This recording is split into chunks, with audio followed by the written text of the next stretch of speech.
The villagers murmured, confusion and curiosity flickering across their faces. Uncle Frederick's wise eyes settled on me, filled with an understanding that no one else seemed to have. He had no reason to believe he couldn't do it, he continued. No one was there to tell him he was too weak, too small, too young.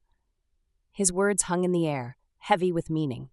My heart pounded as I watched their expressions shift. Doubt wavered. Minds opened. A spark of realization flickered in their eyes, and for the first time I felt the weight of what I had done. A hushed silence fell over the village, broken only by the crackling of the fire in the center of the square. My friend and I stood frozen, waiting for what would come next. Then slowly, one by one, the villagers nodded. I saw it in their faces, the moment they understood. It wasn't about strength or age, it was about belief. The tension in my chest eased, replaced by something warm and unfamiliar. Recognition, acceptance, the feeling of being seen for what I truly was, capable. Uncle Frederick stepped closer, his wrinkled hand resting on my shoulder. What you did today was impossible only because others believe it to be. But you, child, had no doubt, and that is the greatest power of all. His words sent shivers down my spine. I glanced at my friend, who was nodding fervently, his eyes shining with something close to awe. It was the first time I realized how deeply belief, true, unwavering belief, could shape the world around me. I had done the impossible simply because I never thought I couldn't.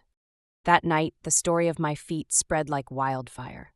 People whispered about it over dinner. Parents told their children before bedtime. I could hear the murmurs through my window as I lay in bed, my hands still aching from the rope. The village, once so skeptical, now spoke my name with reverence. Yet, I didn't feel different. I was still the same boy who had run through the fields, chasing after my best friend. The only thing that had changed was how I saw myself. And that was enough. Days passed and the whispers never faded. Instead, they grew. Strangers approached me, asking me to lift things, to prove my strength. I laughed, shaking my head. It wasn't strength, I told them. It was something else. But they didn't understand. Not yet. Some still scoffed, unwilling to let go of their disbelief. But others, especially the children, listened. They watched me with wide eyes, their minds unshackled by the doubts of adulthood. And I realized something. If one belief could change my life, how many more could be changed? One afternoon, I found myself standing by the well again. I traced my fingers along the rough stones, remembering how helpless I had felt, how determined I had been. My friend stood beside me, silent for a moment before he spoke. I keep thinking about it, he admitted. How you did it. How I could have drowned. His voice was quiet, filled with something unspoken.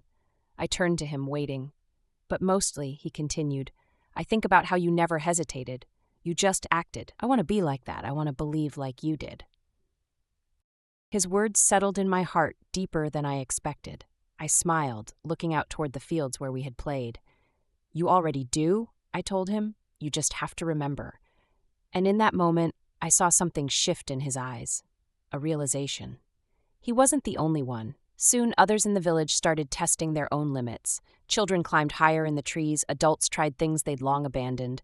It was slow, subtle, but undeniable. A single moment of belief had rippled through the entire village, changing more than just our story. Years passed, but the legend of that day never faded. It became a story told by elders, passed down through generations. Believe, they would say, and you will find a way. I grew up carrying those words with me, understanding them more with each passing day. I saw people defy their own doubts, step beyond their fears, and I knew it all started with that one impossible moment, a moment where no one told me I couldn't.